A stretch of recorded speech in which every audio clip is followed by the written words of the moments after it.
오늘 아침에 하나님이 주시는 말씀 요한복음 21장 18절에서 22절 우리 다 같이 함께 힘있게 우리 읽겠습니다. 시작. 내가 진실로 진실로 너에게 이르노니 내가 젊어서는 스스로 띠띠고 원하는 곳으로 다녔거니와 늙어서는 내 팔을 벌리리니 남이 내게 띠띠우고 원하지 아니하는 곳으로 데려가리라.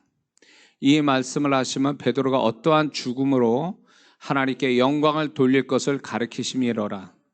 이 말씀을 하시고 베드로에게 이르시되 나를 따르라 하시고니 베드로가 돌이켜 예수께서 사랑하시는 그 제자가 따르는 것을 보니 그는 만찬석에서 예수님의 품에 의지하여 주님을 파는 자가 누구오리까 묻던 자더라. 이에 베드로가 그를 보고 예수께 여짜오되 주님, 이 사람을 어떻게 되겠사옵나이까?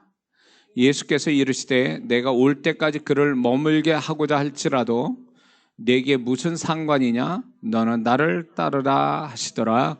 아멘. 말씀의 제목은요, 시작. 그가 너하고 무슨 상관이냐? 너는 나만 따르라. 자, 이런 제목으로 오늘 은혜 나누고 이 말씀 속에 여러분이 주님의 음성이 여러분이 각자 들려지기를 주의 이름으로 축원합니다.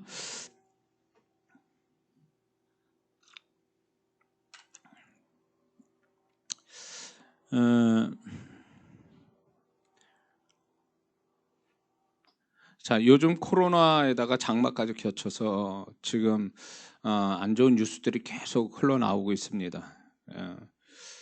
그러니 이때 이제 어느 때보다도 이제 사람들이 자신이 불행하다고 또 생각하고 또 우울해하는 사람들이 더 많아졌다는 것입니다. 이런 마음을 가지게 된 배경에는 물론 환경적인 요인도 있겠지만 그것과 상관없이 수시로 이런 마음을 갖는 사람이 있다는 거예요. 다른 사람은 다 괜찮아 보이고 잘 사는 것 같은데 왜 나만 이렇게 힘든지, 문제가 많은지, 불행하고 자신이 왜 불쌍한지 이런 마음을 갖는 사람들이 점점 많아지고 있다는 것입니다. 그게 경제적인, 환경적인 문제로 그럴 수도 있는데 이런 거와 상관없이 그냥 수시로 이런 마음들이 드는 사람들이 있다는 것입니다. 특히 예수 믿고 신앙생활하는 사람들 속에도 이런 마음을 가지고 살아가는 사람들이 있다는 것입니다. 그럼 이런 생각과 마음이 객관적으로 사실적으로 더 맞는 생각이냐 하면은 자세히 살펴보면 아닐 확률이 높다라는 것입니다. 그럼 왜 이런 마음과 이런 생각을 가지게 될까? 이런 의문이 듭니다. 원래 우리 한국 사람은 약간 그 부정적 기질이 이제 좀 더 강하고 그러다 보니까 사람이 우울감을 갖는 게 서구 사람보다 더 많습니다. 그래서 사람들이 어떻게 보면 또 감성적이에요, 우리 한국 사람들이. 그러다 보니까 사실은 그 서구 사람들이 정신과 다니는 거는 아주 보편적인 그냥 동네 병원 다니듯이 다니는데 한국 사람들이 오히려 어떻게 보면 서구 사람보다 이성적인 사람보다 감성적인 사람이 오히려 마음에 여러 가지 문제들이 있어서 정신과로 더 다녀야 되는데 이제 한국에서는 정신과 다닌다면 그 이상하게 보고 안 좋게 보니까 다들 안 갑니다. 그런데 오히려 이렇게 우울한 기질을 가지고 있고 부정적 기질을 가지고 있는데도 감성적인 우리 한국 사람에게는 오히려 이런 부분에 대해서 자기를 솔직하게 인정해야 되는데 그렇지 않은 채 이제 살아가는 사람들이 무지 많다는 것입니다. 근데 이걸 이런 마음으로 계속 방치해두고 간다면 그 사람은 시간이 흐름을수록 그런 마음들이 더 커져서 자기 인생에 대해서 이제 자기 인생조차도 자기가 이렇게 감당하지 못하는 데까지 이르게 되는 거죠. 제가 이제 목회 초반에 그런 분을 봤습니다. 집안이 그 교회 앞에 그 아파트 좋은 데서 사셨던 분이 이제 우리 교회에 나왔는데 그분이 등치가 이렇게 굉장히 체격이 있으신 여자 집사님이었는데 그분은 그 아침에 잘 못 일어난대요. 그 일어나면 보통 몇 시에 일어나냐면 11시 반쯤 일어난대요. 그리고 자기가 이렇게 남편이 있는데도 남편 아침 못 해주죠. 그 일어나서 이 설거지조차도 못할 만큼 등치는 그렇게 크신 분이 이걸 못하는 거, 움직이지를 못하신다는 거. 하루 종일 들어놓만 있고. 근데 그분이 심한 우울증이 있었다고 그래요. 여러 가지 이유가 있겠죠. 그런데 그분이 오래전부터 그 우울증을 알아왔는데 시간이 갈수록 점점 그 우울증이 심각해지더라는 거죠. 그래서 그분이 또 교회 다니는 집사님인데 이제 그거를 하나님 앞에 풀어야 되고 해결을 봐야 되는 거를 그거는 놔두고 다른 문제를 가지고 하나님께 기도하고 그랬지만 결국은 그분이 그 마음의 그런 어떤 우울감, 무기력증을 감당하지 못하는 모습들을 보고 우리 교회를 떠나는 모습을 제가 봤습니다. 세상 사람들이 살아가면서 그렇게 불행한 마음, 우울감을 가지고 사는 건 이해가 돼요. 그러나 예수 믿는 사람도 그렇게 그런 마음이 가질 수는 있어요. 그러나 우리는 모든 걸 아시고 나를 도우시고 나를 축복하시고 치유하시는 하나님이 계시기 때문에 우리는 그 하나님께 항상 그런 마음대로 털어놓고 다윗처럼 자신의 문제를 털어놔서 하나님으로부터 치유받아서 정말 누구보다도 더 훌륭한 어떤 관계와 또 인생을 살아가는 그런 모습들을 우리는 반드시 가져야 될 줄 믿습니다. 그럼에도 불구하고 우리 마음 안에 이런 마음들이 이제 잔잔하게 흘러간다면 우리는 이 마음을 왜 생겼을까라는 거에 대해서 지금부터 이제 제가 그 원인을 7가지를 제가 말하려고 합니다. 그래서 이제 혹시 이 7가지를 얘기할 때 우리 성도들이 몇 개나 자신과 관계가 있는지 한번 생각해 보면서 솔직히 세워봤으면 좋겠습니다. 만약에 그 7가지 중에 하나도 나는 상관이 없다 나오고 그 사람은 정말 건강한 내면을 갖고 있는 것입니다. 그렇다면 왜 우리는 불행한 마음과 우울한 생각을 가지게 되는가 할 때 그 원인은 첫 번째는 자기 자신이 다른 사람을 너무 세밀하게 들여다봐서 그런 마음과 그런 생각을 가질 확률이 높다는 것입니다. 너무 다른 사람을 세밀하게 본다는 거죠.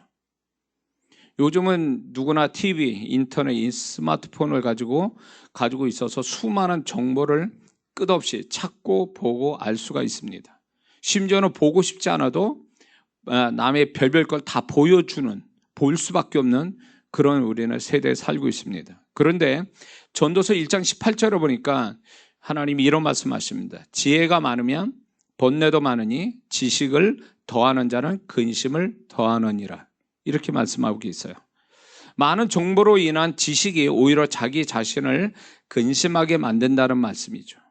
근데 그 지식 중에 어떤 지식이 있냐면 다른 사람에 대하여 자이든 타이든 자세히 아는 지식, 남을 자세히 아는 그 지식도 포함되어 있는 거죠.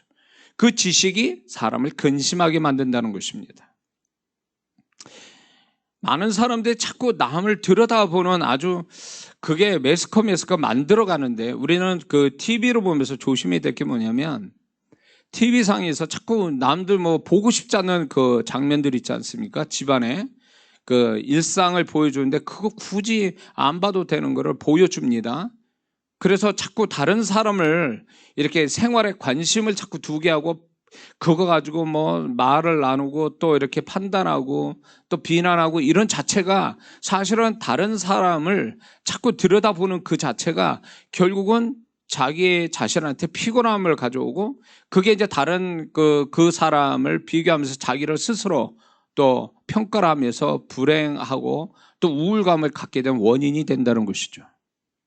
요즘 SNS상에서 다른 사람들이 올리는 사진과 동영상, 특히 젊은 사람들이 그런 거 많이 뒤지죠. 보게 되고 사진과 동영상을 보게 되면 다들 그런 걸 저도 이렇게 보면 자기 봐달라는 식으로 많이 사진과 동영상을 올립니다. 요즘은 또 유튜브가 발달이 돼가지고 또 유튜브에서 제가 볼 때 정말 황당하고 엉뚱한 것들을 많이 유튜브에 또 올리더만요.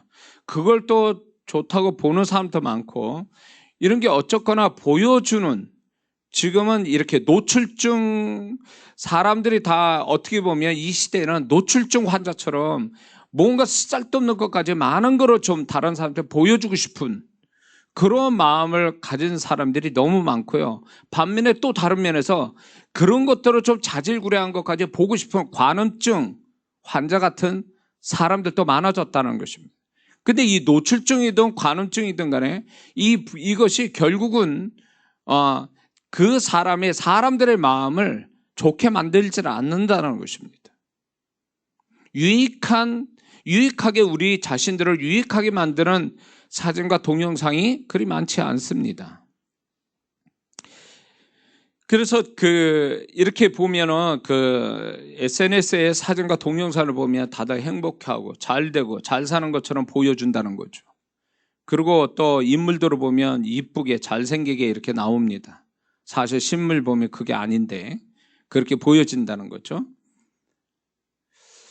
근데 이제 남의 사진이나 동영상 보는 사람들은 남이 보여주는 것이 전부인 줄을 알고 있기 때문에 상대적으로 자신을 불행하게 본다는 것입니다. 그러나 분명히 우리가 알아야 될 게 이겁니다. 정작 보여주는 내용이 사실이 아닐 가능성이 많다는 것입니다. 이쁘고 잘생기게 보이는 것은 화장을 잘해서, 또 내지는 보정해서, 내지는 찍는 각도에 따라 사람 인물이 달라지니까 그런 식으로 해서 사람들은 이제 그렇게 보여주는 거죠. 그리고 또 SNS상의 모습이 남 보여주기 위한 인위적이고 거짓되고 진실하지 못한 설정이 많고, 또 사진과 동영상 올리는 그 모습은 영원한 것이 아니라 순간적이라는 것에 그 순간적으로 그 사람이 그렇다라는 것을 보는 사람이 그거를 알면서도 이 사람이 이런 사진과 동영상이 영원히 그 사람이 그런 모습으로 살 것처럼 그렇게 착각을 해서 스스로 불행하게 느낀다는 거죠. 외국의 어느 여자 유튜브 상에 SNS에서 스타가 된 여자분이 있어요. 해외에 있는 건데, 제가 그걸 보다가 놀란 게 그 여자분이 자기는 이제부터 이제 진실하게 자기 모습을 그대로 이제 보여주고 싶다. 이제 너무 가짜에 내가 너무 다른 사람 속이는 거에 죄책감을 느끼고 그게 옳지 못하다라는 것을 스스로 인정해서 자기 실제로 보여준다는 거예요. 그래서 생얼을 보여주고 몸매도 그냥 그대로 자기 몸매로 보여주고 화장 안 하고, 그 다음에 이제 자기가 가지고 있는 명품이 다 가짜고 또 빌려온 거고 이런 거를 다 소위 말해 까발리는 거예요. 그 바람에 이제 소문이 그게 이제 문제가 돼가지고 이제 많은 사람이 그 여자를 따랐던 사람들이 많이 나갔다고 하는, 제가 이제 그거를 하나 보게 됐습니다. 그러면서 그 여자분이 정말 솔직하게 자기가 가짜로 살고 싶지 않다, 진실되게 살고 싶다라는 마음에서 그렇게 한 것이 굉장한 용기였다라는 거죠. 그러면서 이제 많은 사람들이 그 여자를 보면서 동경을 했을 거예요. 많은 여자분들이 나도 저렇게 살고 싶어. 그런데 사실 내용에 가보면 그게 가짜고 인위적이고 잘못된 거라는 거죠. 그래서 남을 이렇게 적당히 봐야 되는데 너무 남을 자세히 들여다보다가 자기 스스로가 불행하고 나만 왜 이렇게 아웃사이더 돼가지고 자기만 혼자 불행하고 불쌍한 사람이 된 것 같은 착각을 만든다는 거죠. 그게 우울감을 준다는 거죠. 그래서 우리는 남을 적당히 보는 것이 굉장히 중요합니다. 적당히 본다는 것. 너무 세밀하게 본다는 자체는 우리 스스로를 불행하게 만든다는 거죠. 두 번째, 왜 불행하고 우울한 마음을 갖게 되냐면 남이 나를 들여다보면서 나를 쉽게 가볍게 평가하고 판단하는 것을 예민하게 받아들여서 그런 마음과 그런 생각을 갖는다는 것입니다. 요즘은 정보 기술이 발달하고 다양하게 정보를 알 수 있으니까 쉽게 자신이 남에게 노출된 가운데 남이 알아서는 안 되는 자신의 문제가 순식간에 수많은 사람에게 알려지기 때문에 그것 때문에 실제로 불행을 만나는 사람도 많습니다.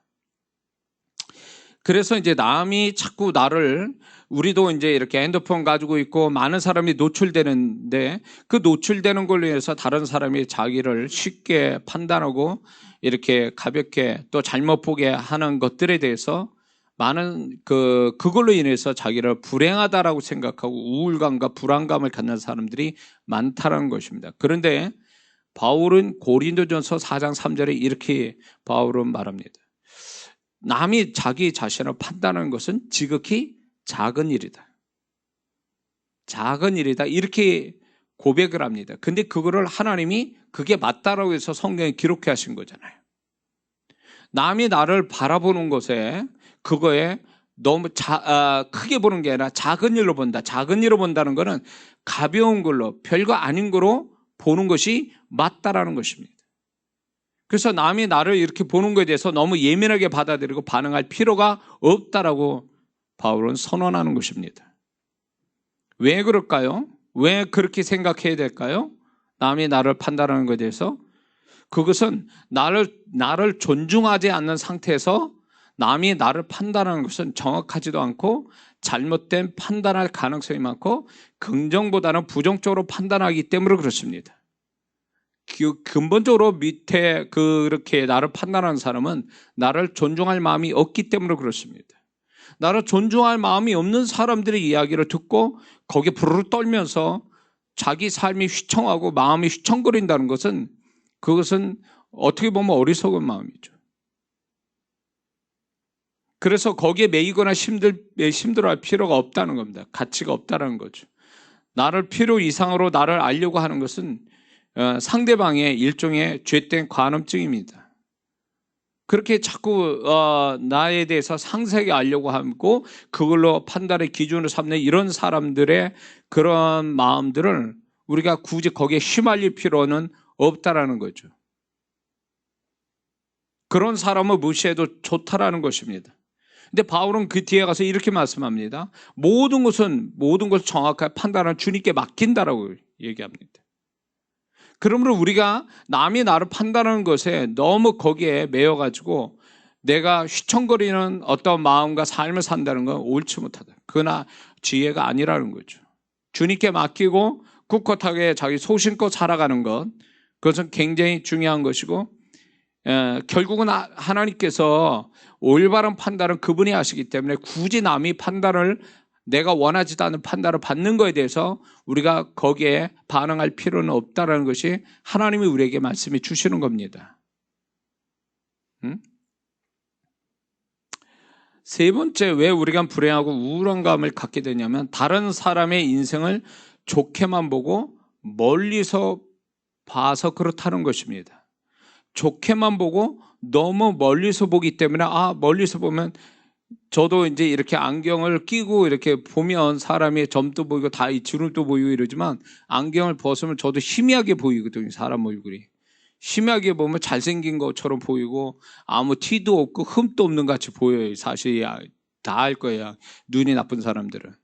그러니까 우리가 이렇게 다른 사람 볼 때 너무 좋게 보고 멀리서 희미하게 보니까 그 사람은 굉장히 이렇게 잘 사는 것 같고 나하고는 좀 나은 어떤 삶을 사는 것처럼 보여요. 근데 우리가 다 아는 그 희극 배우 찰리 채플린이라는 사람 알죠? 그 사람이 이런 얘기했다고 그래요. 인생을 멀리서 보면 희극이지만 가까이서 보면 비극이다. 근데 저는 이 말이 맞는 것 같아요. 우리가 너무 사람을 멀리서 이렇게 보고 좋게만 보다 보니까 저 사람은 행복하게 사는 것 같아. 근데 사실은 그게 아니라는 거죠. 다른 사람의 인생을 가까이 들여다보면 나와 다르지만 나만큼 아니면 나보다 더한 고민과 고통을 똑같이 가지고 산다는 것을 알지 못해서 그런 마음을 갖는다는 거죠. 가까이 그 사람의 삶을 보면은 나랑 고민하고 고통받는 거는 똑같구나 이런 생각한다는 거죠. 그렇게 본다면 그것 때문에 괜한 어떤 우리 스스로를 불행하고 우울감을 가질 필요는 없다는 것입니다.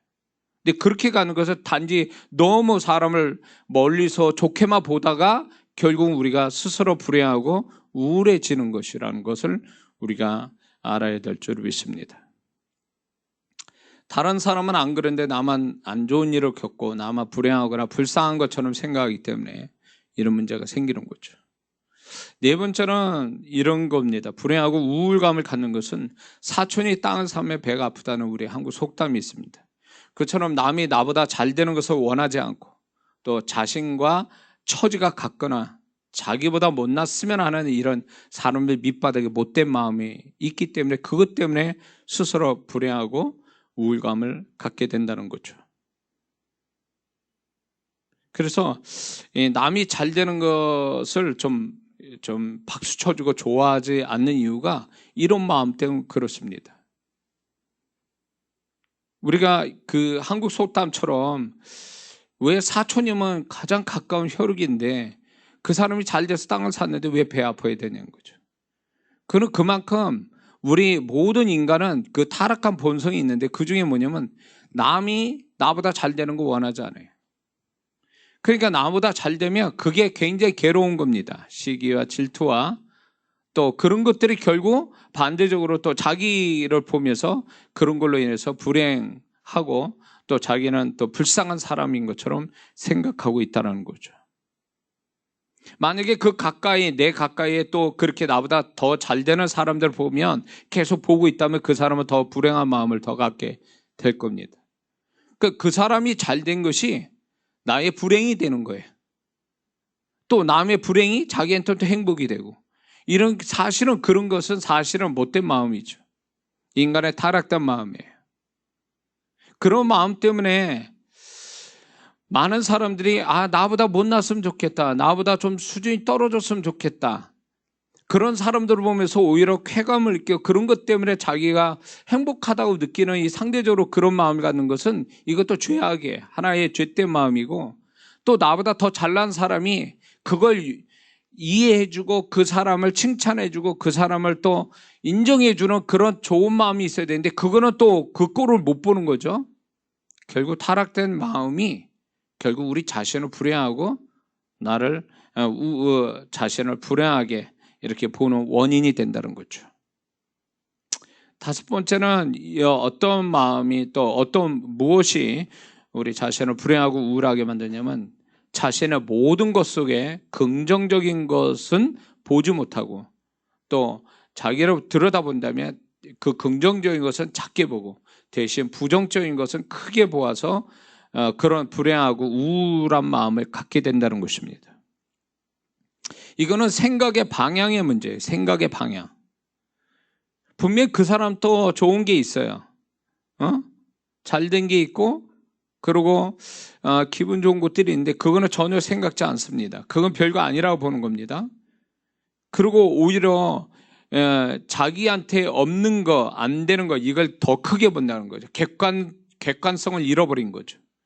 그런 것이 자기를 불행하게 만든다는 것입니다. 제가 이제 이렇게 성도분들 이렇게 상대하다 보면 상담하고 이렇게 보면 분명히 그 사람이 감사할 조건을 많이 갖고 있음에도 불구하고 어떤 부분이 있어요. 그게 크게 그 사람이 생각하는 바람에 그 감사할 것들이 다 잊어지거나 안 한다라는 거죠. 그래가지고 이게 자신의 어떤 그 부분 자기가 이렇게 생각한 것이 이루어지지 않으면 그게 이루어질 때까지 자신을 굉장히 불행하게 생각하는 것입니다. 그래서 자기가 가지고 있는 좋은 것들이 있어서 그걸 감사하면 이 감사로 더 풍성한 삶을 살 수 있을 텐데 근데 그거를 그렇게 보지 않고 오히려 자기한테 이루어지지 않는 것들에 대해서 굉장히 그 부분을 자신이 그걸 이루어지지 않았기 때문에 자신을 굉장히 불행하게 본다는 거죠. 그러니까 이런 부분들이 그런 마음을 갖고 있는 한 이 사람은 계속 불행한 마음을 가질 수밖에 없어요. 그러면 이 사람이 그것만 가지면 다 끝나냐? 그렇지 않습니다. 또 새로운 것 때문에 이제 괴로움을 스스로 괴롭게 만들겠죠. 이런 것들 때문에 사실은 이제 불행하고 이제 자기를 불쌍하게 보는 문제가 되는 거죠. 또 여섯 번째 원인이 뭐냐면 자기 자신 안에 있는 낮은 자존감으로 인해서 다른 사람보다 자신을 스스로 과소평가해서 마음 안에는 열등감 같은 게 있습니다. 열등감이 간단하게 말하면 이거예요. 나는 수준이 떨어져. 이게 열등감이에요. 다른 사람보다 수준이 떨어져. 비교의식. 그거는 간단한 말하면 나는 못났어 이런 말이거든요. 패배의식. 나는 안 되는 사람. 피해의식. 나는 손해보고 있어. 이런 마음들이 결국은 자기 자신을 과소평가하는 데서 결국은 스스로 불행하고 불쌍하게 보는 원인이 된다는 것입니다. 이거는 그 사람의 낮은 자존감의 문제예요. 자기를 너무 낮추기 때문에 오는 현상입니다. 사실 이제 감성적인 사람들, 감정적인 사람은요, 문제가 또 뭐냐면 객관성을 잃어버릴 확률이 높다는 것입니다. 객관적으로 이게 맞다 틀리다, 이렇게 객관적으로 보는 시각을 못 갖는다는. 그래서 이성적인 사람이 오히려 객관적으로 이런 걸 평가할 수 있는 분별력이 있는데, 감정적인 우리 한국 사람들은 감정적인 이 부분이 객관성을 잃어버리게 될 확률이 높습니다. 거기에다 이제 낮은 자존감, 어떤 식이든 간에 낮은 자존감이 가지고 있으면 이 사람은 아무리 많은 걸 가져도 그 사람은 계속 자기를 불행하다고 생각해. 불쌍하다고 생각하고. 그러니까 환경이 그 사람을 아무리 좋게 만들어줘도 그 사람 내면 안에 낮은 자존감은 결국은 자기의 모든 어떤 행복할 조건을 다 잃어버리게 하는 원인이 되는 거죠.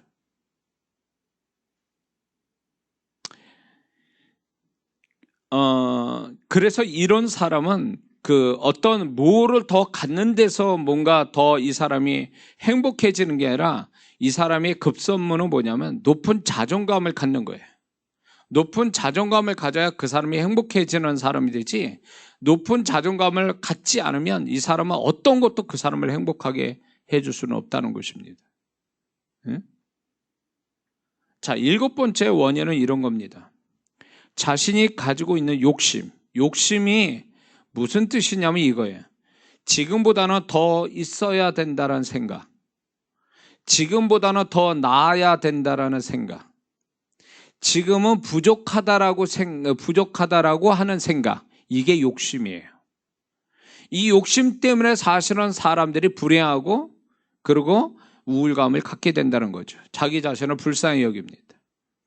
미국에서 조사한 건데, 고학력자, 고액 연봉자들이 저학력, 또 낮은 임금을 받는 사람보다 고통과 불행과 우울감과 열등감을 더 가진다고 합니다. 이유로는 웬만한 사람보다 모든 것이 낫는데도 불구하고 자기 스스로가 계속 더 나아져야 된다, 또 더 잘 돼야 된다는 욕심이, 스트레스가 스스로 자신을 괴롭힐 뿐만 아니라 그런 와중에 자기보다 나은 사람을 보게 되면 그게 더 이렇게 불난집에 기름을 껴얹게 되는 거죠. 그것으로 인해서 불안하고 또 초조하고 또 조급해지고 또 그게 불만이 쌓여서 결국 스스로 더 불쌍하게 또 불행하다고 생각하는 경향이 많다고 하는 것이 조사에서 나왔어요. 오히려 저학력이고 이제 가진 것 없는 사람이 더 그 마음이 자유롭고 그 마음의 행복감을 더 많이 갖는다는 것입니다. 포기하는 데서 오는, 욕심을 버리는데요. 욕심의 반대는 포기예요. 포기하는 거예요. 포기해야 감사가 오는데 포기를 안 하는 거죠. 그 포기하는 것이 실패를 의미하는 게 아니라, 그 포기는 나를 자유롭게 해줘서 나의 원래 가지고 있는 좋은 가치, 내가 가지고 있는 것들을 이렇게 힘쓰게 만들어주는 좋은 어떤 통로 역할을 하는 게 포기거든요. 근데 포기를 안 해. 그게 욕심이에요. 자꾸 이렇게 뭔가를 더 해야 된다라고 생각하는 것이 결국 그 사람을 불행한 쪽으로 몰고 가는 것입니다.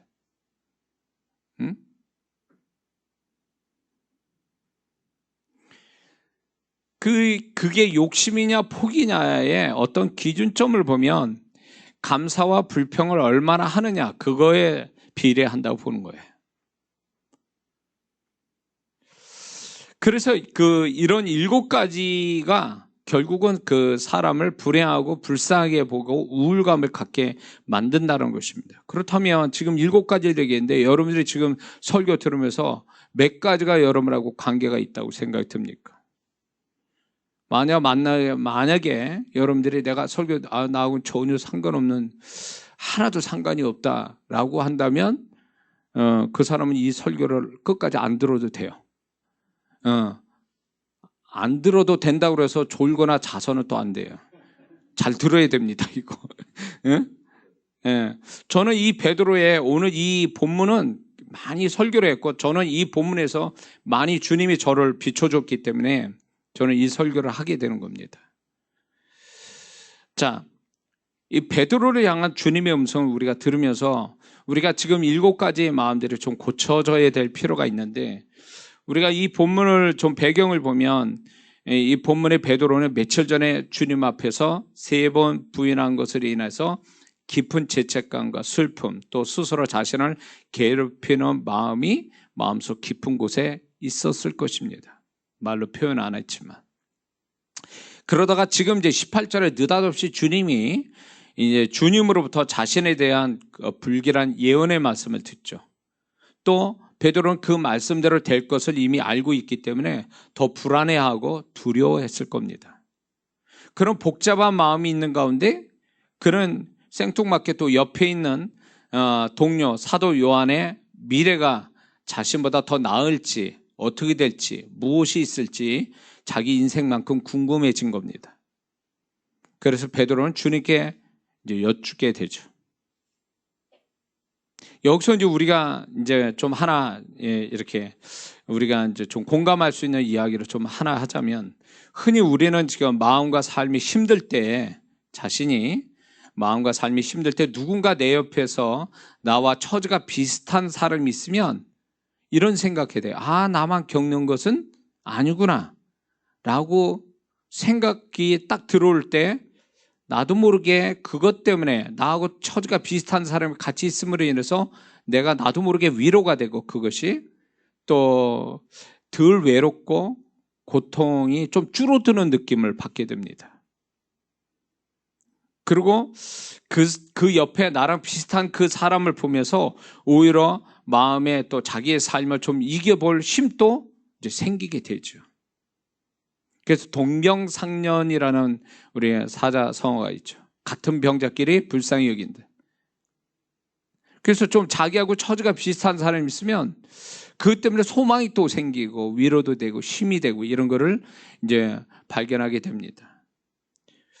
어쩌면 그 베드로가 그런 마음에서 혹시 사도 요한 또 자기와 같은 고난의 장래를 가지게 되면 자신이 덜 힘들 것 같아서, 또 자신이 그나마 위로가 될 것 같아서 이런 질문을 했을지도 모른다는 생각이 듭니다. 또한 우리가 이제 어려움을 당할 때 하나님이 우리를 위로하실 때 여러 가지로 위로를 하시는데, 그 중에 이제 나에게 도움을 주는 사람을 통해 위로도 해 주시지만 또 이런 쪽으로 위로하시는 하나님의 손길이 있어요. 그게 뭐냐면 반대로 나보다 못한, 또 나만큼 힘든 과정을 겪고 있는 사람을 우리가 보게 하거나, 또 그런 사람이 자신에게 다가와서 자신에게 힘을 줄 때 그것으로 하나님이 위로하시는 또 하나의 방법이 있어요. 하나님의 방법. 그래서 우리는 하나님이 나를 어려움 가운데 위로하고 힘을 주신다 그럴 때 꼭 나보다 잘된 사람이 다가와서 나를 도와주면서 위로해 주는 그것만 하나님의 방법이 아니라, 나하고 비슷하거나 나보다 못한 사람을 통해서 나를 또 위로해 주시는 하나님의 손길이 있다라는 거죠. 베드로가 또 이런 이유에서 아마 주님께 사도 요한의 장례를 물어볼 수도 있다라는 생각이 듭니다. 그래서 제가 이 설교를 많이 했지만, 저는 이제 천국 가면 반드시 베드로를 만나야 돼요. 왜냐하면 이걸 꼭 질문하고 싶어요. 뭔 마음으로 왜 물었는지, 사도 요한한테 왜 물었는지 꼭 묻고 싶은 거예요. 그래서 물론 주님이 뒤에 이제 말씀하신 것도 있지만 분명 베드로는 어떤 생각을 가지고 질문을 한 거거든요. 근데 사실 우리가 좀 유추해 보면 사도 요한은 굉장히 집안이 좋은 사람이에요. 젊고 그리고 똑똑하고. 근데 반면에 이제 베드로는 처자식이 있고 어부 출신인데다 좀 무식합니다. 거기다 나이도 먹었습니다. 주님 앞에 계속 실수해서 야단도 맞습니다. 이게 비교가 되는 거예요. 같이 12제자 같이 붙어 다니다 보니까 아마 은연중에 그게 비교가 됐을 수도 있습니다. 그러니까 이 베드로는 어떻게 보면 그 내면에 그 다른 제자, 특히 사도 요한에 대한 열등감이 있었을지도 모르는 거예요. 그런 면에서 자꾸 주님이 가뜩이나 자기가 마음에 주님에 대한 잘못된 태도 때문에 스스로 상처를 받는 데다가 또 자기가 불행한 예언까지 듣고, 그러니까 자꾸 이제 사도 요한이 궁금했던 거죠. 그렇게 생각이 드는 거죠. 그런데 주님께서 그 베드로의 질문에 대해서 뭐라고 말씀합니까? 내가 다시 올 때까지 이 땅에 머물게 한다 할지라도 그가 너하고 무슨 상관이냐? 이렇게 말씀합니다.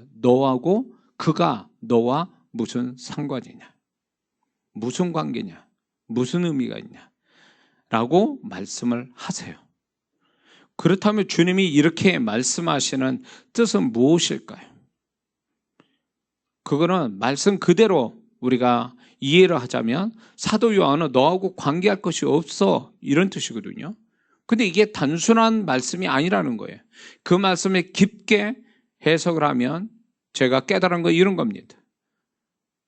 너는 그와 자신을 연결시키지 마라. 너와 그 사람을 연결시키지 마라. 너는 너, 나는 나, 이런 생각을 가져라, 이런 뜻입니다. 거기에다가 왜냐하면 그는 너랑 똑같은 인생을 사는 것이 아니고 인생 가는 방향도 속도도 상황도 사건도 다 다르기 때문이다, 이렇게 말씀하는 거라고 생각됩니다. 또 내가 그 사도 요한과 관계를 쓸데없이 의식하고 곁눈질하며 거기다 집중하고 바라본다면 내가 너를 이끄는 길을 찾지도 따르지도 못하기 때문에 그의 인생에 대해서는 신경 끊어라, 이런 뜻이 될 겁니다. 그 말씀이. 그래서 주님이 한 말씀은 사실 굉장히 깊은 복합적인 함축적인 의미가 들어와 있는 거죠. 뿐만 아니라 이 너하고 무슨 상관이냐, 이 말씀을 또 이런 뜻이 될 수도 있어요. 주님이 이렇게 말씀하시는 것 같았어요. 너는 그에 대하여 지나친 관심을 가져서는 안 된다. 왜냐하면 지나친 관심이 너에게 부정적 마음을 가져오기 때문이다. 부정적 마음이라는 게 뭐겠어요? 우울감, 열등감, 패배의식, 불안감, 그 다음에 시기, 질투, 미움, 이런 마음들이 잔뜩 가질 수 있으니까 주님이 너하고 무슨 상관이야, 이 말은 그 사람에 대해서 관심 갖지 말아라. 지나친 관심이 남에 대한, 다른 사람에 대한 지나친 관심이 너의 마음을 상하게 한다, 이런 뜻이죠. 이런 경험 안 해봤습니까? 그냥 나 혼자 가만히 나만 생각하면 그냥 괜찮아요. 오히려 더 행복한 것 같아. 근데 이게 느닷없이 누구를 나보다 잘난 사람을 생각하기 시작하면 마음이 막 요동치는 거죠.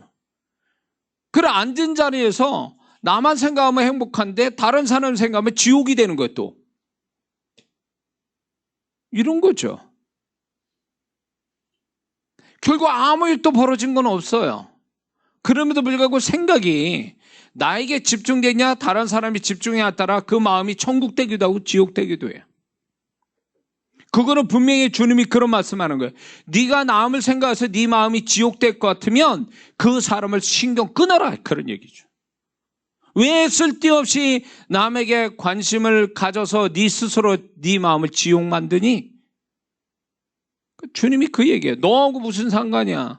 너는 그 사람 신경 끊어.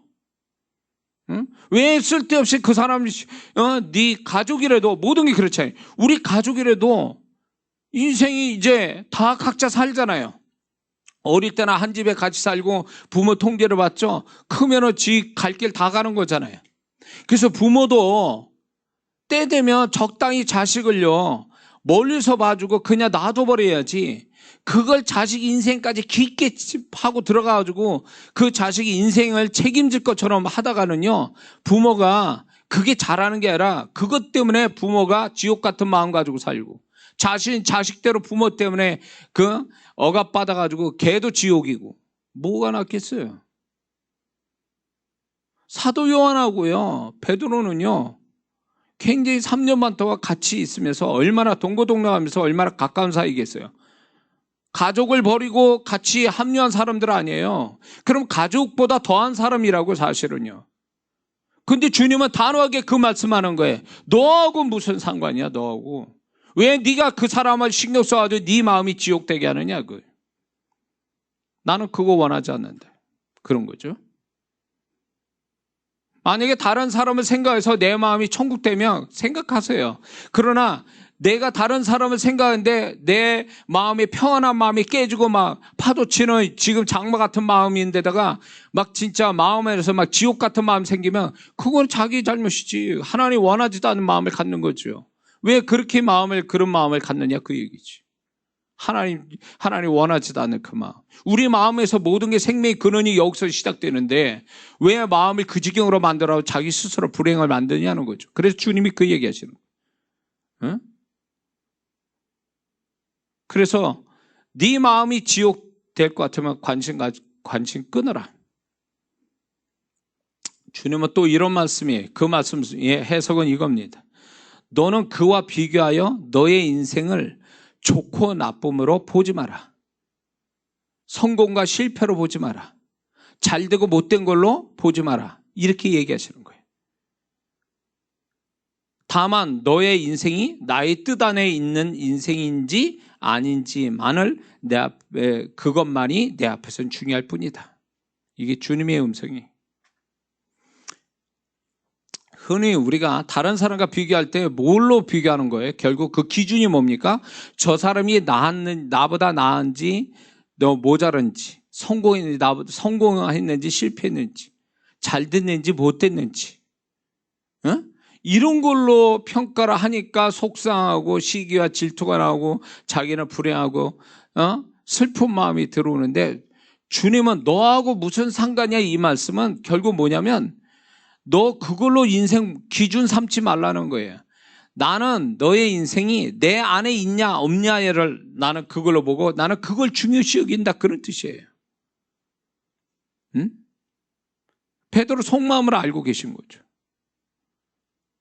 근데 우리가 인생을 그런 식으로 평가를 해요. 내가 얼마나 가졌지? 저 사람은 얼마 가지고 있는데 나는 얼마지? 이런 식으로 평가하는 거죠. 나는 실패했는데 저 사람 성공했어. 나는 안 됐는데 저 사람 됐어. 이런 개념으로 인생을 보니까 마음이 막 지옥같이 돼버리는 거죠. 주님은 그렇게 보시지 않는다라는 거예요. 주님의 평가, 주님의 기준은 네가 내 뜻대로 살고 있느냐, 내 안에 있느냐, 내 바깥에 있느냐. 내 안에 있으면 네가 내 뜻대로 살고 있냐, 아니면 네 뜻대로 살고 있냐. 이런 기준점으로 우리를 상대하는데 우리는 그런 걸로 기준 삼지 않고 다른 인간적인 개념으로 기준을 삼으니까 주님이 베드로한테 이 말씀하시는 거야. 너하고 무슨 상관이냐? 응? 네가 보는 인생의 관점이 잘못됐다 이렇게 얘기하시는 거예요. 그거를 단호하게 끊어버리시는 거예요. 다른 사람하고 비교할 이유가 뭐 있어요? 우리는 주님하고 비교해야 되고 주님과 이렇게 함께 살아가는지 안 하는지 이게 중요한 문제지 다른 사람과 비교해서 내 인생이 잘된지 못된지를 본다는 자체가 주님 볼 때는 네가 너하고 무슨 상관이야 이 말씀을 통해서 그게 아니다라고 아주 단호하게 얘기하시는 거예요. 사람이 문제가 아니라는 게 사람이 근데 우리는 사람을 자꾸 따지잖아요. 다른 사람과 그래서 주님이 이 얘기하시는 거죠. 또 하나 이 말씀에 그가 너하고 무슨 상관이냐 이 말씀은 이렇게 말씀하시는 거예요. 너는 그에게 신경 쓰지 말고 너는 너다운 존재와 인생을 가져라. 너는 너다운 존재와 인생을 살아라. 왜냐하면 너다운 데서 나의 손길이 있기 때문이다. 이런 뜻이에요. 베드로가 사도 요한을 관심 갖는 건요, 사도 요한에 대한 어떤 좀 그거를 견줘서 그 뭔가를 좀 생각해서 이렇게 좀 그 인생을 아는 것뿐만 아니라 자기가 뭔가를 그 인생에서 자기가 좀 취할 거 취하고 이렇게 하려고 하는 것 같기도 해요. 그러나 주님은 그거예요. 너답게 살아라는 거예요. 너답게. 너하고 그거와 너하고 무슨 상관이야. 그 얘기는 너답게 그냥 살아. 내가 불러준 모양대로 그냥 살아. 왜? 너다운 데서 나의 계획이 있지 남다운 데서는 나의 계획이 없다. 이런 거예요. 그래서 예수 믿는 사람이 저의 인생도 하나님이 그 42살에 주님이 내 인생이 왜 안 되는지에 대해서 그분이 가르쳐 준 중에 하나가 이거예요. 너답지 않게 살았다는 거예요. 맨 남 흉내내 내고 남 인생이나 기웃거리면서 네가 살았지 너는 너답게 사는 것에 실패했다라는 거예요. 그러니까 하나님의 계획과 축복은 나답게 살아가는 데서 다 세팅을 해놨는데 나는 나답게 사는 게 아니라 남 흉내내고 남의 인생에 기웃거리며 살아가니까 거기에서 얻을 건 없다 그 얘기예요. 거지처럼 그렇게 사니까 하나님의 계획이 거기 있지 않거든요. 그래서 만약에 내가 열심히는 사는데 내 인생이 뭔가 결과가 없어, 열매가 없어. 그러면 뒤져봐야 될 원인이 그 하나가 바로 이거예요. 나는 과연 나답게 살았는가? 나를 좀 들고 파서 내가 가지고 있는 하나님이 나다운 게 뭔지를 가르쳐 주시고 그 나다운 걸로 막 살아가려고 몸부림치면서 살아왔느냐는 거예요. 분명 자기다운 데서 하나님의 이끄심이 있고 계획이 있고 축복이 있는데 그쪽으로 가면서 살아왔느냐 그 얘기예요. 그렇지 않으면 그 사람은 남의 인생 기웃거리고 남의 인생 흉내내다가 아무것도 못 얻는 거예요. 그러니까 수고는 했는데 자기에 맞지 않는 옷을 입은 것처럼 불편하고 빨리 벗어버리고 싶은 그런 인생 사는 거죠. 근데 그게 정상인 것처럼 생각해요. 정상인 것처럼. 많은 사람들, 연예인들이, 청소년 애들이 연예인 흉내내고 따라하는 거, 그게 개다운 것들이 아닌 거잖아요. 잠깐 그럴 수는 있다 치더라도 그게 개다운 게 아니에요. 걔가 그렇게 연예인 흉내낸다고 해서 연예인이 아니잖아요. 근데 우리는 그 아이들 보면서 아유 왜 저래라고 했지만 사실 어른된 우리도요 보면 그렇게 살고 있어요. 누군가를 흉내내고 누군가를 따라하고 누군가의 그렇게 기웃거리면서 인생을 거기에서 얹혀서 살려고 하는 것들이 있다 그 얘기예요. 그러면 그 사람은 하나님의 은혜고 뭐 계획이고 축복이고 없어요. 미워서가 아니에요. 죄져서 그게 아니에요. 그 사람이 자기를 남 기웃거리고 관심 가질 때 자기한테 좀 내가 누군지, 어떤 사람은 나이를 그렇게 많이 먹고도 자기가 누군지도 몰라. 자기 다움을 몰라요. 이거에 대해서 고민하고 살아야 되는데 그래야 자기 다움을 찾아야 비로소 하나님이 나를 이끌어가는 거고 하나님이 그 속에 계획이 있다는 걸 알 텐데 자기 다움 모르고 맨날 사람 말에 아니면 다른 사람에 치우쳐서 막 거기에 휘청거리고 살아가는 거예요. 그러니까 인생이 되는 게 없죠. 하나님이 그걸 가르쳐 주시는 거예요. 저한테 42살에. 거기서 인생이 바뀌었어요. 제 인생이. 그래서 제가 남의 설교도 안 보고 남의 사역하는 거 안 봐요. 왜? 하나님은 나한테 나답게 내가 가장 편안하고 내가 가장 하고 싶고 내가 가장 원하는 그거대로 하나님이 나를 이끌어가지고 축복하셨거든요. 사역할 때도 하나님이 나는 자존심 있어서 누구한테 뭐 심지어는 제가 결혼 초기에도 우리 그런 얘기 좀 하긴 뭐하지만 남의 도움 받지 마라. 우리가 사명으로 사는데 당신 직장 그만둬. 하나님 책임지셔. 남의 도움 받지 마. 그래서 우리 장모님 여기 계시지만 우리 장모님이 정말 장인어른하고 저희들을 도와주려고 애를 쓰셨어요. 근데도 저는 그거 도움 주시는 거 받지도 마라. 내가 그런 얘기를 했어요. 왜? 그거는 이게 누구한테 도움받고 이런 게 제 모습이 아니에요. 저는 누군가를 도와주는 게 제 다운 거고 그렇게 살아야 나는 살 것 같은 사람이거든요. 남한테 도움받고 아쉬운소리하는 것은 저다운 게 아니에요. 그러니까 입 딱 다물고 사는 거죠. 그렇게 살고 사역 속에도요. 내가 누구한테 아쉬운 소리에서 사역을 이끌어간 적이 없거든요. 왜? 그건 나다운 게 아니에요. 처음에 초창기 때 그게 아쉬워서 이렇게 부탁다고 그래. 깨져. 안 되더라고요, 사역이. 그럼 주님이 가르쳐 준 거예요. 너답게 해라. 그래서 입 딱 다물고, 주님, 저는 가만히 있을 테니까 그러면 그 사람들이 오게 해주세요. 거기서 그때로부터 17년 동안 이게 그 원칙 깨지지 않고 있어요. 근데 나다우니까 하나님이 역사하시더만요. 응? 나다우니까. 내가 좀 아쉽다고 불편하다고 힘들다고 나다운 걸 포기하면 그게 되는 게 아니라 망신당하고 손해보고 결과도 없고 고생만 하고.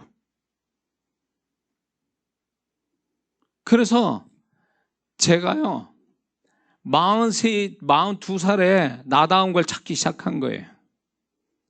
그러니 내가 학생 집회를 할 때 보면 그 학생들, 그 아이들한테 제가 하고 싶은 얘기, 그리고 걔네들한테 내가 정말 마음을 다해서 사역해주고 싶은 부분이 이거였어요. 너다운 걸 찾아라. 너답게 살아야 된다. 지금부터 그거 발견하면 네 인생은 훨씬 더 나아질 거다. 머리가 좋고 나쁨이 아니라 열심히 있냐 없느냐의 그 문제보다 더 중요한 문제는 너다운 걸 찾아야 된다. 너의 정체성을 찾아야 된다. 네가 누군지. 예? 그걸 찾아야 된다. 환경에 사람에 의해서 만들어진 자기 자신이 아니라 원래부터 하나님이 주신 자기다운 거. 그걸 찾아야 된다는 거예요. 그거를 찾는 수고가 있어야 그 수고가 결코 헛되지 않고 그 수고를 함으로 인해서 자기 정체성을 찾을 때 비로소 하나님이 그 사람답게 계획했던 일들이 그 사람에게 일어나기 시작하는 거예요. 응? 그러니까 내가 못났어도 자꾸 다른 사람, 나보다 나은 사람을 그렇게 닮아가고, 물론 그런 걸 배워도 좋아요. 그러나 자기다움을 지켜야지. 자기다움 버리고 남의 거를 세팅해 놓으면 그 사람은 남의 인생을 사는 거예요, 그게. 하나님의 나를 창조할 때 그런 부모님 만나서 내가 그런 인간이 됐다라는 거, 내가 그런 사람이 됐다라는 거에 대해서, 그게 나쁜 게 아니에요. 내가 어떤 부모로 만났든 간에 내가 유전인자 별로 안 좋은 부모 밑에서 자랐다 할지라도 하나님 내가 구원받았다는 얘기는 나한테 하나님이 나를 축복할 인자들이 따로 있다는 거예요. 더 좋은 인자가 있다라는 거예요. 더 좋은 인자. 그게 나의 정체성이라고 해요. 나의 장점이란 말이에요. 그거를 찾아서 가야지. 그게 아니라 자꾸 열등감에 자기를 무시하고 자기는 버리고 남의 것만 뒤있다 가지고 살면 잘 되는 것 같아도 절대 그렇지 않다는 거죠. 그게 예수님 믿지 않고 하나님 없는 사람은 그렇게 살아도 돼요. 그러나 예수 믿는 사람은 하나님이 계셔요. 하나님이 내 인생의 주인 돼서 이끌어 가시는데 자기답지 않게 살면 그것만큼 손해나는 게 없단 말이에요. 하나님의 손길을 못 보고 산단 말이에요. 그 사람은 아무리 착하게 산다도 자기답게 살지 않는 이상 하나님 손길 보기 어렵다는 걸 알아야 돼요. 응? 그래서 내가 가만히 생각해보니까 이리 치고 저리 치고 살았던 거예요. 이 눈치 저 눈치 보고, 그러니까 남 닮으려고 하고 남의 말에 막 귀 기울여서 그쪽으로 가보기도 하고, 이런 것들이 결국 나라는 사람이 누군지 모르고 있다라는 것을 하나의 증명하는 거예요. 그게 소신 없고, 소신이 없다라는 것은 가만히 보면 그게 자기를 모르고 있어서 그런 얘기가 나오는 거거든요. 소신이 있다 저 사람, 그거는 자기다움을 어느 정도 찾았다는 얘기와 같아요. 그게 필요해요. 그래서 저는 이렇게 볼 때 이제 이 나이 되니까 요렇게 하면 내가 불편해. 그러면 틀림없이 하나님 또 그 말씀을 하세요. 그건 내 뜻이 아니다 이렇게 얘기하세요. 그러면 하나님 뜻은 어디 있는 거예요? 나다운 데서 하나님 뜻이 나타나더라 그 얘기예요. 내가 불편하고 나답지 않는 그 어색함 속에는 하나님이 말씀도 안 하고 하나님이 이끄심도 없고 하나님이 손길도 없다 그 얘기예요. 그렇기 때문에 지금부터 때는 늦지 않은 거예요. 자기다움을 찾아야 돼요. 자기다움을. 그것이 하나님의 손길을 크게 보냐 아예 못 보냐의 차이예요. 응? 어떤 사람은 자기를 너무 낮추다 보고 자기 열등감이 있으니까 자기다운 걸 다 잃어버린 거예요. 그 열등감이라는 게 결국 자기다움을 다 잃어버리게 만드는 거예요. 무시해버리게 딱 지워버리는 거예요. 다 지워버리는 거예요. 그러니까 자기 게 없는 거예요. 그러면 열등감 속에 뭐가 있냐면 자기 거 넣고 남의 것만 잔뜩 집어넣어서 거기다가 자기인 것처럼 자기 것인 것처럼 생각한단 말이에요. 근데 자기 게 아니잖아요. 그거는. 그러니까 남의 생각을 빌려다 쓰고 그러니 그 사람 인생이 하나님이 이끄시는 자기다운 데서 이끄는 거를 갈 수 있냐 그거예요. 못 가는 거예요. 그러니까 내가 신앙생활 열심히 하는데 왜 내 인생이 이렇게 흘러가지?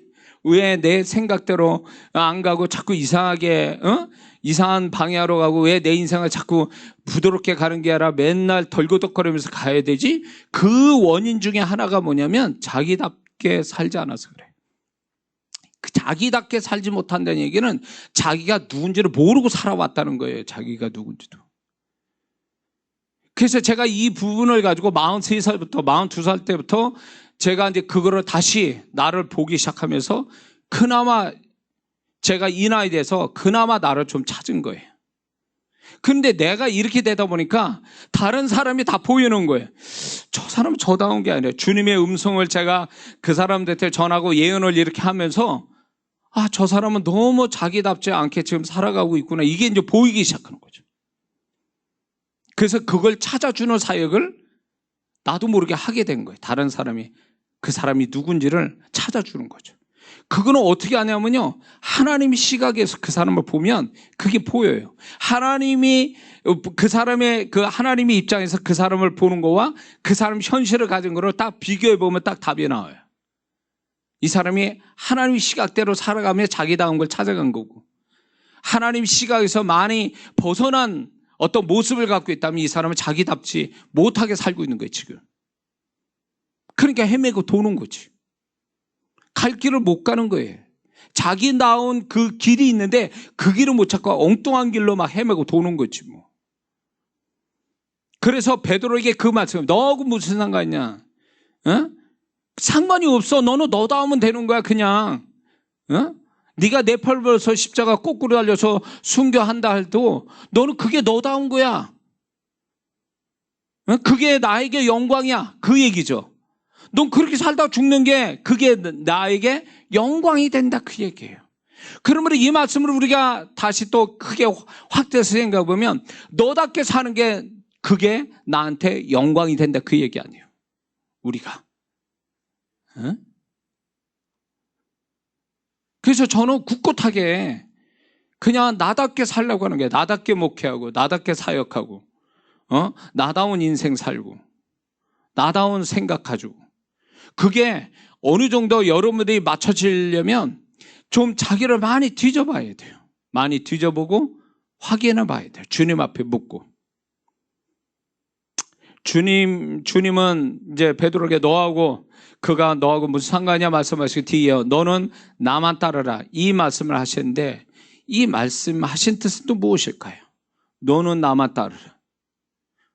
이 말씀은 이런 뜻이에요. 나는 너의 주인이고 너를 책임지고 이끄는 인생의 목자이기 때문에 너는 나에게만 집중하고 다른 쪽으로 가지 말고 내가 이끄는 대로 가라. 이 뜻이 포함되어 있는 거죠. 또한 이런 뜻도 있어요. 네가 나를 따르는 것이 너의 최선이고 축복이다.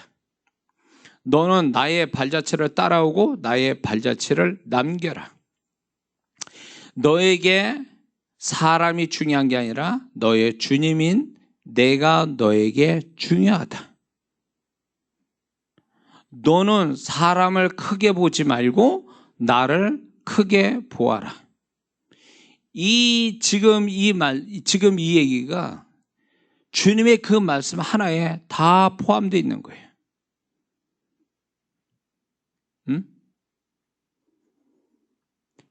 주님은 왜 이렇게 베드로에게 이런 말씀을 하셨을까? 두 마디를. 주님 말씀대로 가야만이 주님이 함께 하시고 앞서가신 주님을 놓치지 않고 따라갈 수 있고 주님과 깊은 사귐이 있고 주님의 계획대로 살 수 있고 후회하지 않고 인생 성공, 신앙 성공을 하는 존재와 인생이 될 수 있기 때문에 그렇습니다. 베드로는 결국 교회 전승에 보면 베드로는 결국 주님이 말씀한 대로 죽었죠. 순교를 당했죠. 그것이 저는 이 베드로가 천국에서 위대한 사도로서의 우선이 되는 첫째가 될 수 있는 인물이 될 수 있었던 비결은 공부 잘해서도 아니고 그가 다른 어떤 것보다 나은 게 아니라 이렇게 이 말씀에 그와 너하고 무슨 상관이야? 너는 나만 따르라. 이 말씀이 결정적이었다고 봐요. 이 말씀을 그대로 따랐기 때문에 베드로는 위대한 사도로서 남게 된 거죠. 남게 된 거예요. 자, 그걸 알 수 있는 게 뭔지 아십니까? 사도행전 2장에서 성령의 불이 왔어요. 뒤집어졌어. 120명 완전히 딴 사람 됐어요. 그러고 나서 어떤 일이 벌어집니까? 3장에서 베드로가 엄청난 사역을 하잖아요. 베드로답게 한 거예요. 미친 듯이 죽을 각오하고 복음을 전하기 시작한 거죠. 그래서 그 설교 한 번에 3,000명씩 회개하는 역사가 일어나는 그게 베드로의 모습이에요. 베드로다운 거예요. 그게 베드로다운 거예요. 그러니까 이 베드로 자신이 베드로답게 하니까 그걸 누가 전도하라고 그런 것도 아니고 그냥 불 받고 나가서 자기 그 성격대로 그냥 뒤에 그냥 외쳤더니 3,000명씩 회개했다. 엄청난 거죠. 자기다운 거예요. 자기다운 거. 네? 그러므로 우리가 다른 사람에게 매이지 않고 주님에게만 집중하고 따르는 자가 되려면 몇 가지 우리가 이걸 생각해야 됩니다.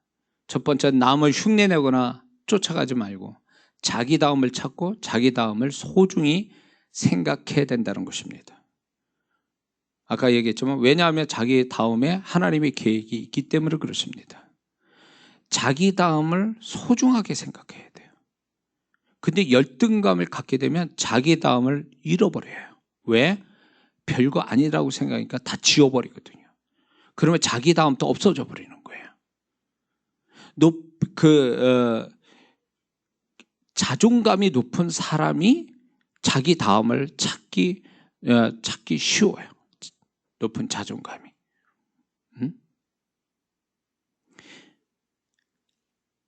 저는 이 베드로가 만약에 자기가 어떤 어떤 자존감이 낮은 사람이었다면 주님 만나러 오지 않았을 거라고 봐요.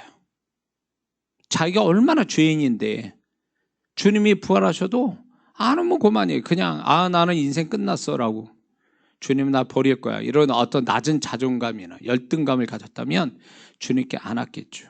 그러나 베드로는 왔단 말이에요. 그리고 주님이 21장에도 보면 주님이 저기 그 디베라 바닷가에 있다니까 다른 사람은 가만히 있는데 지 혼자 옷을 벗어서 한 50m를 수영해 가서 주님께 일본으로 왔다 그 얘기. 그게 베드로다움이거든요. 그 베드로는 자기 어떤 자존감은 그래도 낮은 사람이라 그래도 자기가 실수하고 문제가 있어도 주님께 찾아올 만한 주님을 그래도 주님께 다가올 수 있는 그런 높은 자존감, 자기의 자존감을 갖고 있었다는 거죠. 그게 결국 베드로는 또 베드로다운 또 모습을 또 갖게 되지 않습니까? 그러니까 낮은 자존감과 열등감은 결국은 자기다움을 버리게 돼 있어요. 그래서 자기다움을 계속 갖고 간다는 거 굉장히 중요한 문제입니다.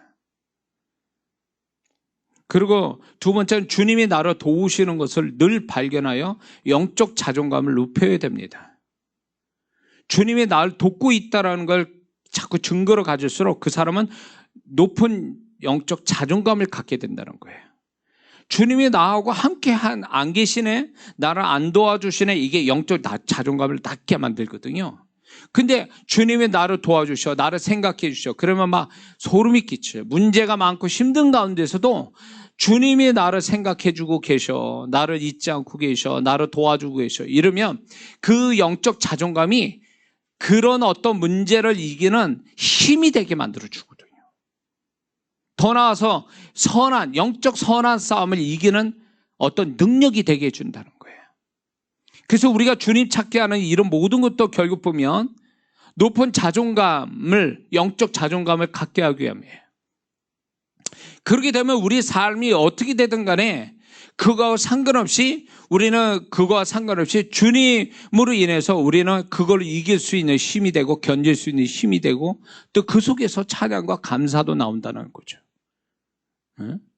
만약에 바울과 실라가 전도하다가 매 맞고 감옥에 갇혔는데 그 상황에서 무슨 찬양이 나오겠냐 말이에요.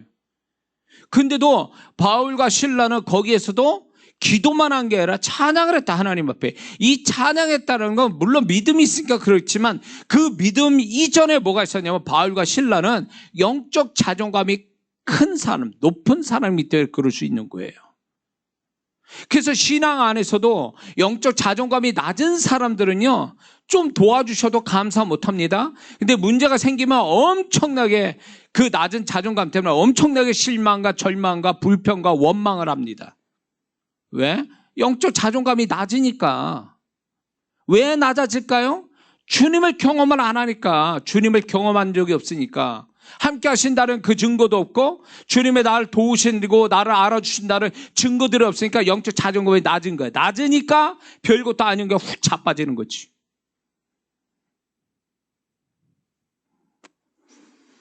그래서 영적 자존감을 높여야 됩니다. 그게 다른 사람에게 매이지 않고 주님에게만 집중하고 따라갈 수 있는 능력이 되는 것을 우리는 알아야 될 줄 믿습니다. 세 번째는 남 들여다보는데 힘쓰지 말고 주님이 자신을 어떻게 이끄는 데만 집중하라는 거죠. 자기를 어떻게 이끌고 가시는지 거기에 집중하라고 주님은 우리에게 권면하고 계십니다. 네 번째는 몇 가지 고백을 우리 자신에게 들려줘야만 합니다. 몇 가지 고백. 그게 뭐냐면 이런 거죠. 모자라, 부족해 이런 말이 아니라 이 정도면 충분해. 이게 굉장히 중요합니다. 이 정도면 충분해. 이 고백이 우리를 굉장히 그러니까 주변 환경과 사람에게 매이지 않고 주님을 따라가게 하는 가장 좋은 어떤 내적인 어떤 모습이에요. 이 정도면 충분해. 두 번째는 이 정도라 다행이야. 이 정도라 다행이야. 다행이다라는 말 굉장히 중요합니다. 이 정도라 다행이야. 세 번째는 견디는 것만으로도 나는 잘하는 것이다. 견디는 것만으로도 나는 참 잘하고 있어. 자기를 그렇게 칭찬해 줘야 돼요. 견디는 게 그게 능력이에요. 그게 잘 되는 것보다 견디는 게 능력이라고요. 응? 그래서 견디다 어떻게 보면 연예인이나 운동선수들 보면 뭐 무명 시절이 제가 이제 이런 얘기했죠. 제가 어디 보다가 진성이라는 그 트로트 가수 그분이 40년간 무명 생활했대요. 말이 40년이지. 어떻게 그럴 수 있냐고요. 어? 엄청나게 고생한 거예요. 근데 견디더니 이렇게 스포트라이트를 받는 그런 사람이 됐잖아요. 그래서 잘 되고 열심히 하는 것보다 더 굉장한 것은 뭐냐면 견뎌내는 거예요. 견뎌내는 거. 응? 잘 견디는 것도 그게 얼마나 능력이고 그게 축복인가를 우리는 알아야 됩니다. 근데 이 견뎌내는 것은 굉장히 중요하게 여기지 않아요. 잘 돼야 되는데 이것만 생각하지 내가 안 되더라도 나는 잘 될 때까지 견뎌보는 거야. 이게 얼마나 중요한 건데요. 응? 그래서 저는 지금 또 견뎌내고 있는 거예요, 사실은. 왜냐면 하나님이 나한테 주신 게 큰데 아직 이루어지지 않았어요. 그런데 주님이 저한테 위로하기를 마태복음 25장의 종의 그 달란트 달란트 종 비유를 통해서 저에게 말씀 주신 게 네가 작은 일에 충성하면 내가 큰 걸 받겠다. 너는 지금 작은 일을 하는 거야. 나의 작은 일. 그래서 너는 그 작은 일에 충성하는 걸 나한테 보여라.